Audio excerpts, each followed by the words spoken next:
Oke, selamat pagi anak didik ibu semuanya. Apa kabar kalian pagi ini? Oke, ibu harap kalian semuanya dalam keadaan sehat dan tetap semangat. Oke, sebelum kita memulai pembelajaran kita pada balik antara individu dengan kelompok maupun kelompok dengan kelompok. Oke, terima kasih Esra. Jawabannya benar. Bahwa interaksi sosial adalah hubungan timbal balik antara individu dengan individu, individu dengan kelompok, dan kelompok dengan kelompok. Bagaimana itu ciri-ciri interaksi sosial? Kemarin kan kita sudah mempelajarinya. Coba siapa yang tahu apa itu ciri-ciri? Oke, Gracia, silakan. Nah, apa yang kamu lihat pada gambar? Itu ada seorang anak kecil yang bagaimana? Ada seorang anak kecil meniru ibunya. Dia sedang meniru ibunya. Itu ada sugesti. Nah, pernah kalian dengar kata sugesti? Nah, seperti inilah dia contoh dari sugesti. Sugesti. Ini ada seorang dokter dengan sebuah program atau sebuah apalah kita bilangnya, sesuatu yang dapat mempengaruhi kita. Contohnya, jika iklan tersebut mengatakan bahwa dengan berbelanja di Shopee, kamu mendapatkan gratis ongkir, otomatis kita akan terpengaruh untuk belanja di Shopee. Contohnya lagi, iklan shampoo. Contohnya si Esra pernah menonton iklan shampoo. Nah, jika kamu Esra ingin memakai sampo Pantene, maka dalam waktu 1 hari rambutmu akan cepat panjang sepanjang 1 meter. Maka si Esra akan berlari-lari ke kantin membeli sampo Pantene. Nah, seperti itu dia sugesti. Sugesti itu mempengaruhi. Nah, yang keempat dikatakan ada motivasi. Apa itu motivasi? Motivasi adalah dorongan. Sama seperti pengaruh, tetapi ada perbedaannya. Kalau motivasi itu dorongan atau rangsangan yang timbul dari dalam diri atau dapat muncul dari luar diri sehingga mendorong seseorang untuk berinteraksi. Contohnya seperti apa? Contohnya kita sering membaca motivasi dari motivator. Contohnya apa lagi? Contohnya kita diberi masukan atau di dalam pembelajaran sehari-hari kita sering dinasehati oleh guru-guru kita agar mau belajar. Itu merupakan sebuah motivasi. Apa perbedaan motivasi dengan sugesti?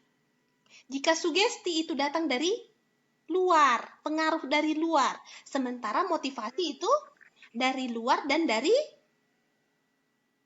dalam diri kita sendiri. Oke, yang berikutnya ada faktor simpati. Nah, ada faktor simpati.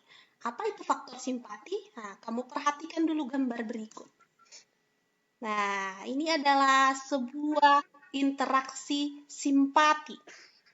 Gambar pertama adalah atau simpati. Kita lihat dulu apa itu pengertian simpati. Simpati adalah rasa tertarik dan peduli pada orang lain yang seolah-olah berada dalam keadaan orang lain yang dapat memunculkan perasaan emosional tertentu. Contohnya bersedih dan bersenang. Nah, di gambar pertama ini ada seorang anak yang membujuk temannya karena mungkin dia merasa sedih. Nah, dia bersikap simpati terhadap temannya itu. Bersedih, merasakan apa yang dirasakan oleh temannya.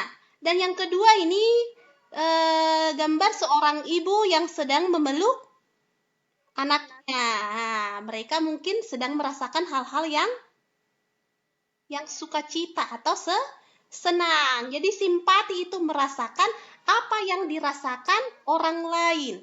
Tapi hanya sebatas merasakan. Ada lagi nanti faktor interaksi yang lain yang tidak hanya sebatas merasakan. Itu faktor yang bagaimana? Itu namanya faktor empati.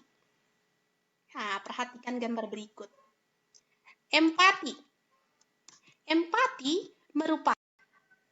Oke, demikianlah pembelajaran kita pada pagi hari ini, yaitu mengenai faktor-faktor yang mempengaruhi interaksi sosial. Dengan kesimpulan, ada 6 faktor-faktor yang mempengaruhi interaksi sosial. Yang pertama itu ada imitasi, yang kedua identifikasi, yang ketiga ada sugesti, yang keempat ada motivasi, yang kelima ada simpati, dan yang keenam ada empati. Oke. Nah, demikianlah pembelajaran kita pada pagi hari ini ya anak-anak. Nah, untuk melanjutkan pembelajaran kita berikutnya, kita belajar melalui WA Group. Di mana sebentar lagi Ibu akan memberikan kepada kalian tugas kalian berupa LKPD, ada beberapa soal. Nah, kalian bahas atau kita bahas nanti di WA Group. Terus Ibu kasih soal-soalnya kepada kalian. Lalu kalian tulis di catatan kalian, kalian foto tugas-tugas itu, kalian kirimkan ke WA pribadi Ibu. Mengerti ya anak-anak didik Ibu? Mengerti kan? Jadi pembelajaran kita selanjutnya adalah melalui WA Group. Sebentar lagi Ibu akan berikan tugas kalian melalui WA Group. Nanti kita bahas di WA Group. Nah, oke. Oke, kita akhiri dulu pembelajaran kita pada pagi hari ini. Sebelum kita mengakhirinya, kita berdoa terlebih dahulu. Berdoa dimulai. Oke, berdoa selesai. Oke, anak-anak didik Ibu sudah bisa live meeting. Kita live meeting dulu ya. Kita lanjut di WA grup kita nanti ya. Oke, selamat pagi anak didik Ibu semuanya. Semangat dan selalu semangat belajar.